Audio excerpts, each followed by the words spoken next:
नमस्कार, वंदे मातरम, जय हिंद दोस्तों। मैं विजय ठाकुर अपने चैनल पर आप सभी का स्वागत करता हूं। आज की हमारी class Uttar Pradesh Bihar vacancy related है। किसका रिजल्ट आने वाला है और कौन सी वैकेंसीज आने वाली है, उन सब बातों पे चर्चा होगी। कल एक शर्मनाक घटना हुई है बिहारी छात्रों से, वो क्या घटना है, कहाँ पे घटित हुई है, क्या हुआ है, उन बातों पे भी चर्चा होगी। तो चैनल पर अगर पहली बार आए हो तो प्लीज़ सब्सक्राइब कर लीजिएगा, लास्ट तक देखिएगा। काफ़ी इंपॉर्टेंट क्लास है, प्लीज़ लास्ट तक देखा करिए, तभी चीज़ें समझ में आएंगी आपको। चलिए स्टार्ट करता हूँ। पश्चिम बंगाल का है। बिहार के छात्र एसएससी जीडी एग्ज़ाम के लिए जाते हैं और एग्ज़ाम के लिए जहाँ पे स्टे करते हैं वहाँ पे कोई लोकल गुंडा आ जाता है, और लोकल गुंडा ही कहूँगा मैं उसे। वो अपने आप को बंगाली एसोसिएशन से जुड़ा हुआ बताता है कि हम यहाँ से जुड़े हुए हैं, और आप सीधे पूछता तुम यहाँ क्यों आए हो। तो इन महोदय को ये बताओ कि बंगाल इंडिया में पड़ता है या इंडिया के बाहर है। देखिए, कोई भी छात्र है पूरे भारत में कहीं भी परीक्षा देने के लिए स्वतंत्र है। वहाँ के राज्य के अगर चीज़ें अलाउ की जाती हैं एग्ज़ाम में बाहर की सीट के लिए, तो उस पर्पज़ से बता रहा हूँ मैं। आप कहीं भी एग्ज़ाम देने के लिए स्वतंत्र हैं, रहने के लिए स्वतंत्र हैं। इस तरह के गुंडे आपको हर जगह दिखेंगे। प्लीज़ इस डरा मत करें, हिम्मत से सामना किया करें। ज़रूर वहाँ का परिवेश थोड़ा अलग हो जाता है, लैंग्वेज अलग हो जाती है, लोकल नहीं है हम वहाँ के, लेकिन फिर भी प्लीज़ घबराएं ना, क्योंकि ऐसे लोग आपको हर जगह मिलेंगे। क्या है मामला, क्या नहीं है, चलिए पूरी वीडियो देखते हैं। तो बंगाल में कैसे तुम लोग परीक्षा दे रहा है? बनेगा ना, ज्यादा बात बोलता है।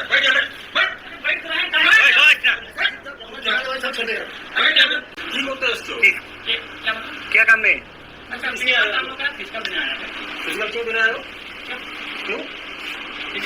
क्यों देना आयो? तुम लोग बंगाल का हो क्या? बंगाल का तो हो नहीं। हम लोग बंगाल का नहीं है। क्यों? कहाँ का हो तुम लोग? बिहार के हम लोग। तो बंगाल में कैसे तुम लोग परीक्षा दे रहा है?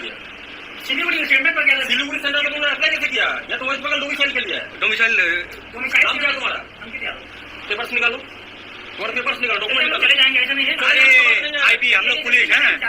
आईपी रहे, नाना रहे, कोई भी रहे, डॉक्यूमेंट निकालो।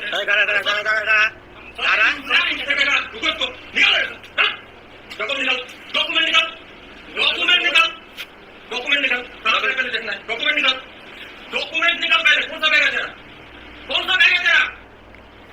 कौन सा बैग है तेरा? पहले बोल। अरे ভালো করে बोल, अच्छा से बोल रहा है तू, ठीक करे बोल। कौन सा बैग है तेरा? डॉक्यूमेंट निकाल, डॉक्यूमेंट निकाल। डॉक्यूमेंट निकाल। थाना पे जाएगा तुम लोग, थाना पे जाएगा। এটা মোবাইল का कपड़ा क्यों पहना हुआ है? भाई परेशान तो करे হবে। एक बात सुनो, अब तुम लोग को जाना पड़ेगा अदालत में।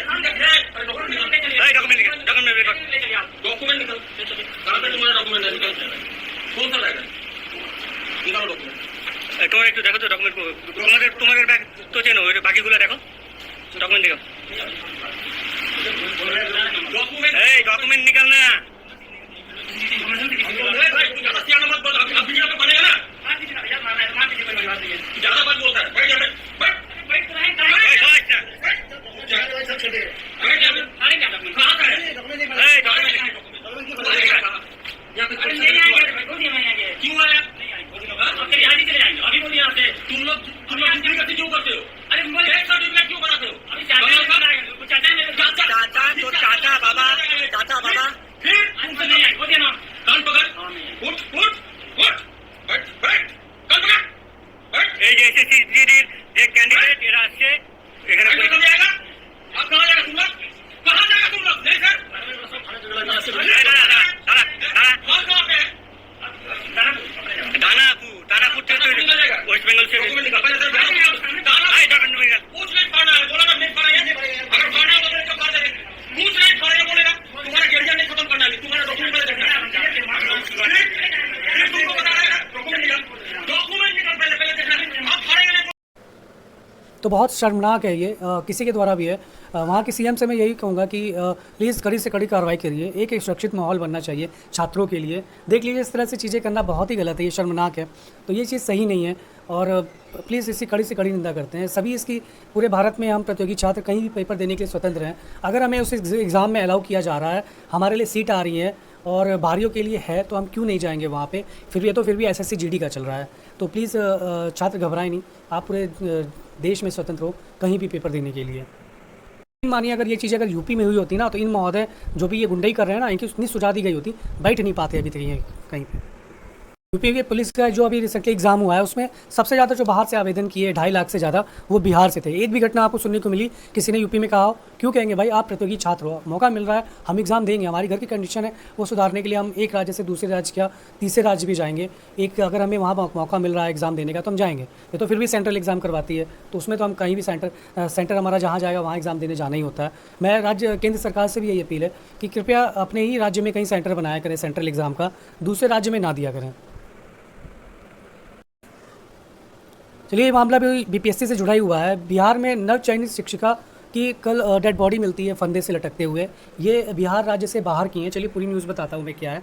जैसे आप देख सकते हो, अयोध्या की निवासी हैं अदिति सिंह चौहान और मधेपुरा में शिक्षिका थी हैं और आत्महत्या की है पुलिस के अकॉर्डिंग, और फ्लैट में इनका फंदे से लटकता शव मिला है। तो एक चीज़ में और भी है, पुलिस इन्वेस्टिगेशन कर रही है कि इतनी अच्छी जॉब होने के बाद भी ऐसा कदम क्यों उठाया, क्योंकि फाइनेंशियल आप स्ट्रांग हो चुके हो, जॉब है, सरकारी जॉब लग चुकी है आपकी, फिर भी ऐसा कदम। तो पुलिस का मानना है कि जो इन्वेस्टिगेशन कर रही है कि लोकल ने कहीं परेशान तो नहीं किया इन्हें या किसी अदर तरह का कुछ मिसबिहेव या कुछ अदर चीज़ें, तो पुलिस पता लगा रही है। फिलहाल पहले एंगल पे पुलिस को लगता है एक आत्महत्या है। फिलहाल जो भी हो सच्चाई जल्दी सामने आए, क्योंकि दूसरे स्टेट का मामला, एक सेफ्टी का मामला है। आपके राज्य में लोग जॉब करने आ रहे हैं तो ये एक सेफ्टी पर्पज़ का मामला है। तो बहुत दुखद है, दर्दनाक है ये।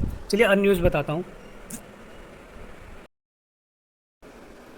आपके बीपीएससी टीआरई 3 के एग्ज़ाम के जो रिज़ल्ट है वो भी अक्टूबर के लास्ट में आएंगे, जैसे बीपीएससी ने बताया। उन्होंने जो नया रोस्टर था उनको उम्मीद थी कि 65% पे हो जाएगा, तो उस पर रिज़ल्ट उन्होंने तैयार कर दिया था। तो अब जैसा कि आपको पिछले ही रोस्टर चलेगा 50% वाला, तो उस पर वो रिज़ल्ट तैयार कर रहे हैं, इसीलिए डिले हो रहा है। और बिहार छात्रों ने भी कहा है कि सर हम 1-2 दिन बाद से वेट करेंगे और उसके बाद से हम धरना शुरू करेंगे अपने एग्ज़ाम रिज़ल्ट के लिए, और रोस्टर जल्दी क्लियर किया जाए उसके लिए।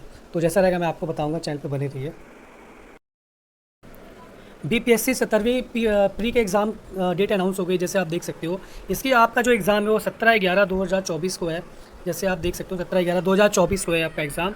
के केंद्र की व्यवस्था के संचालन के लिए पूरा ब्यौरा मांगा गया है कि कौन से केंद्र सही है, वहाँ रखरखाव कैसा है, सीटें, शौचालय, हर चीज़ के लिए मांगा गया है, जो कि 8/10/2024 तक देना है बीपीएससी को कि वो कौन सा बना पाए, कौन सा नहीं बना पाए। निजी प्रतिष्ठित शिक्षण संस्थानों का भी चयन जो होगा, महाविद्यालय जैसे, तो वो उपलब्ध कराने के लिए कहा गया है। आलोक में आवासन, उसके बाद जैसे देख सकते हो 3 फीट की बेंच पे मात्र 1 अभ्यर्थी और 5 फीट की बेंच पे 2 अभ्यर्थी। तो ये ब्यौरा संबंधित है एग्ज़ाम से रिलेटेड, जो भी बीपीएससी 17वीं जो प्री का एग्ज़ाम होना है उसके लिए जो केंद्र व्यवस्था है वो है। चलिए अन्य न्यूज़ देखते हैं। इसके परीक्षा शुरू होने वाली है एसएससी एमटीएस की 30 सितंबर से 14 सितंबर चलेगी। तो उसी में एक जो इन्वेस्टिगेशन, आप भी जानते हो कि फॉर्म भर जाता है लेकिन पर वेरिफिकेशन पीछे से चलता रहता है, तो उसी में एक चीज़ सामने आई है, बहुत बड़ी जालसाजी। एक ही फ़ोटो पे 18 फॉर्म भर दिए गए हैं और इस तरह के मामले लगभग 598 आए हैं, मतलब 598 फॉर्म है। और टोटल की बात करें तो 1300 ऐसे आवेदन हुए हैं हर तरीके से मिला के, जो जिसमें कुछ ना कुछ गड़बड़ हुई है फ़ोटो को लेके। और तो ये है, तो फिलहाल छात्रों को घबराने की ज़रूरत नहीं है, कोई धांधली नहीं होगी इसमें। इन सब का फॉर्म रिजेक्ट किया जाएगा तुरंत। और जैसे आप देख सकते हो इस बिहार में 39 केंद्र हैं और यूपी में 63 केंद्र बनाए गए हैं इस परीक्षा को लेके। तो अपनी तैयारी करते रहिए। आप किसी भी क्षेत्र से हो, आप कहीं भी भारत में हो, आप कहीं भी पेपर देने जा सकते हो, निडर होके जाइए, ये आपका अधिकार है। आज चलिए बात करते हैं उत्तर प्रदेश शिक्षक भर्ती की। 1 सदियाँ हो गई हैं देखते हुए, और होता नहीं है कि गरीबी कम करिए, गरीबों को मत हटाइए, लेकिन यूपी में इसका उल्टा चल रहा है। एक चीज़ चाहिए, चलिए इसके बारे में बाद में बताता हूँ, पहले ये न्यूज़ पढ़ लेते हैं। शिक्षा सेवा चयन आयोग की वेबसाइट ऑनलाइन ऑन बोर्ड, मांगा गया रिक्तियों का ब्यौरा। शिक्षक कर्मचारियों की भर्ती करेगा आयोग। भर्तियों में तेजी लाने के लिए मुख्यमंत्री के आदेश का दिखने लगा है असर।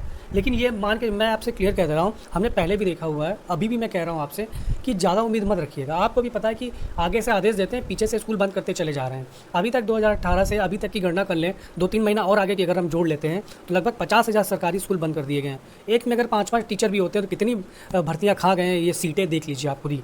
और अभी भी कंटिन्यू चल ही रहा है। अभी 2-3 दिन पहले की खबर है, अभी कानपुर नगर, कानपुर देहात और उसके आसपास की कम से कम 500-600 स्कूल एक जिले में बंद किए गए हैं। ये एक ये संख्या में 4-5 को मिला के नहीं बता रहा हूँ। कानपुर देहात में 700 लगभग, कानपुर नगर में 400-500 ऐसे ही कुछ आंकड़े हैं।